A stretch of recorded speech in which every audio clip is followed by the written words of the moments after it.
सभी नमो नमः। नमस्ते। सभी को सादर नमस्ते।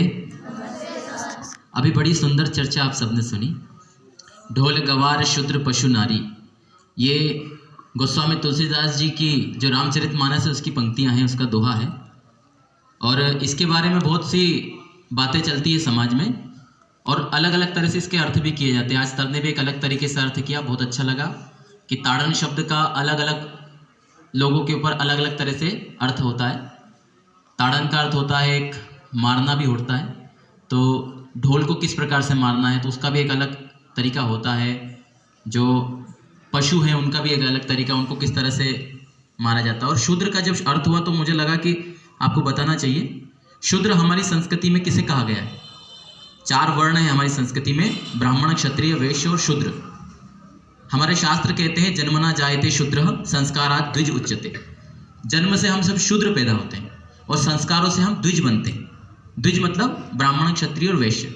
आजकल तो इनको जातियां समझते हैं, प्राचीन काल में ऐसा नहीं था। जो व्यक्ति संस्कारों के द्वारा पढ़ लिख करके वेद आदि शास्त्रों का, विद्या का प्रचार प्रसार करता था, पढ़ता था, पढ़ाता था, उसको ब्राह्मण कहा जाता था। जो क्षत्रियत्व धारण करता था यानी युद्ध करता था, समाज की रक्षा करता था, उसको क्षत्रिय कहा जाता था। जो खेती और व्यापार करके समाज का पालन पोषण करता था उसको वैश्य कहा जाता था। और जो ये सब इतनी विद्या प्राप्त न कर सके और पूरा ज्ञान उसको नहीं आ सके तो वो सेवा करके, जैसे खेतों में काम करके या और भी कार्यों से जो सेवा करता था वो शूद्र ही रह जाता था। जन्म से हम सब अज्ञानी होते हैं। शूद्र का अर्थ होता है अनाड़ी या जो विद्या प्राप्त जिसको नहीं हुई वो।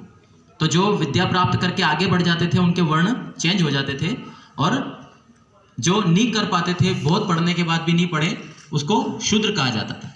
लेकिन हमारे देश में पिछले कई वर्षों से एक राजनीति चल रही है शूद्र के नाम पर। वो किसी जाति विशेष को शूद्र कह करके अपने वोट बैंक बनाते हैं, लड़ाई झगड़े करते कराते हैं। ये मान्यता हमारे सनातन धर्म की नहीं थी।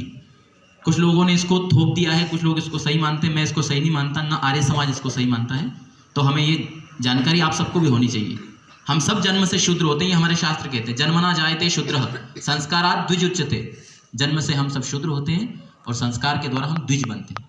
यानी हम जन्म से अनपढ़ होते हैं, मतलब ज्ञान विज्ञान हमारे अंदर नहीं होता है, और धीरे धीरे संस्कारों से अध्ययन करके हम ज्ञान को बढ़ाते हैं। ये इसका भाव। तो आप सबका बहुत बहुत धन्यवाद। इतनी सुंदर चर्चा अपन सबने सुनी। अब समय हो गया है, हम आगे की कृति के लिए मैं संचालिका महोदय को बुलाता हूँ।